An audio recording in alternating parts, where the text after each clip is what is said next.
ККМге кимдер каршы? Алар эмнеге элдин башын айлантып жатышат? Айрым учурда соодагерлердин көчөгө чыгып, салык саясатына каршы пикирлерин айтып жатканын сиз да көрүп жатсаңыз керек. Маалыматы жок адам салыктын жаңы түрү кирген окшойт деп ойлонушу мүмкүн. Биз сиздерге эч кандай салыктын жаңы түрү кирбегени тууралуу түшүндүрүп берели. Кытай жана башка өлкөлөрдөн ири көлөмдө товар алып келген ишкерлер алардын салык боюнча мыйзамдарын аткарышат. Башка өлкө тарабынан бажыдан өтүп жатканда салыктарын төлөйт. Кыргызстан тарапка өткөндө эле тааныш издеп, кирешесин жашырып, салык төлөөдөн баш тартып нааразы болгондор кездешет. Себеби буга чейин крыша таап, ага таянып, акча берип, мамлекетке салык төлөбөй жүргөндөр болгон. Мындан ары андай крыша болууну самагандардын кыялы ишке ашпайт. Кыргыз өкмөтү көзөмөлдү күчөтүп, коррупцияга жол бербейт. Салык дагы казынага түз түшүп жатат. Анын жыйынтыгында өткөн жылы 209 миллиард сомдон ашык акча чогулду. 2021 жылга салыштырмалуу 68 миллиард сомго көп дегенди түшүндүрөт. Мурда деле салыктын көлөмү ушундай болчу.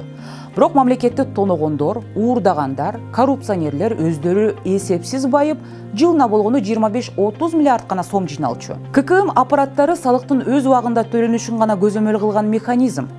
Өзбекстан, Казакстан, Россия жана башка кошуна өлкөлөр мурда эле бул системаны киргизишкен. Жылдык товар жүргүзүүсү 8 миллион сомдон ашпаган чакан ишкерлер салык төлөбөйт. Болгону ККМ колдонуп соода кылса болот. Мамлекет соодагерлерге ККМ аппаратын акысыз берип жатат. Каалоочулар салык кызматынан тактап алса болот. Бул дагы мамлекеттин соода кылган жаранга камкордугу. Ал эми байлар, ири соодагерлер салыкты төлөсүн. Алардын салыкты жашырып жатканын эл көзөмөлгө алып, талап кылып мамлекетке жардам берүүсү керек. Канчалык салыктан түшө турган каражат ачык, уурдалбай казынага түшсө, карапайым элдин турмушу ошончолук оңолот. Пенсия, айлыктар, пособие, социалдык төлөмдөр көбөйөт. Миңдеген чакырым жаңы жолдор салынат. Жүздөгөн жаңы бала бакчалар курулат. Жүздөгөн заманбап мектептер түшөт. 2020 жылдан кийинки салык саясаты өлкө башчысынын туура багыт берүүсүнөн кийин көп ийгиликтер болду.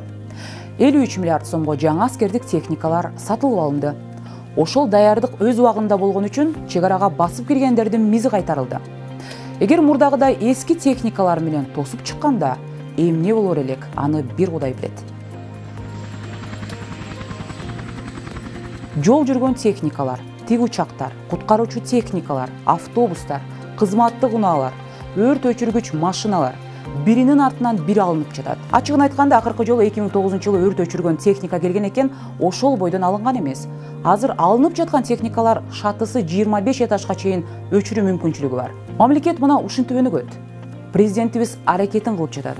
Калганыбыз ар кайсын айтып, бузуклардын тилине кирбей, бир тилек менен колдоп туралы. ККМга каршы болуп жаткандар мурдагыдай эле салыгын жашыра албай калган сүткорлор, көпөстөр экенин билип алыңыздар. Өз эле байып, мыйзамдуу салыгын төлөгөнгө келгенде качкан жоопкерчиликсиз мыйзамды сыйлабагандар. Салык төлөө мамлекеттин өнүгүүсүнүн фундаменти. Карапайым элдин эртеңки жаркын жашоосу.